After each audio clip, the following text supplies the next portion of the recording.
Hello guys, good afternoon. Nagligo kami sa ulan guys ng asawa ko.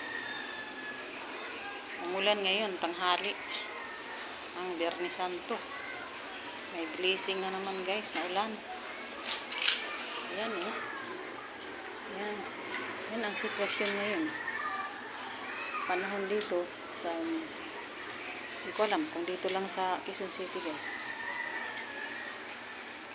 Naligo kami sa ulan ng asawa ko kaya nagkumpuni kami doon sa third floor ng namin, bahay kubo guys.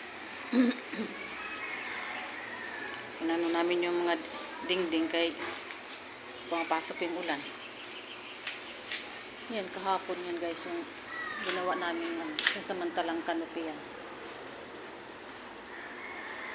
At least hindi na siya lahat pumapasok ang tubig dito. Kasi gumagapang dyan sa sa biga, yung tubig, kung sobrang lakas ng ulan.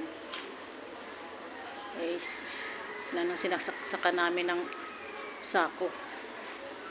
Yung bawat pinapasukan ng tubig para hindi bumagsak dito sa sahig.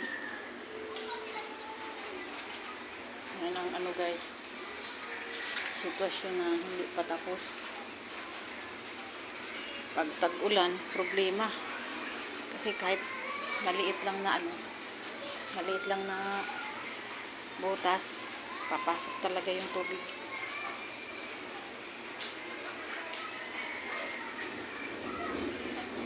Kaya kapag tag-ulan na, yan ang problema. Dahil ganitong klaseng style ng bahay.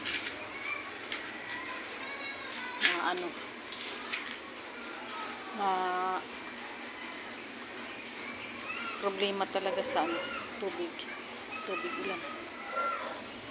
Yan guys, uulan pa siguro ito mamaya. Thank you guys for watching.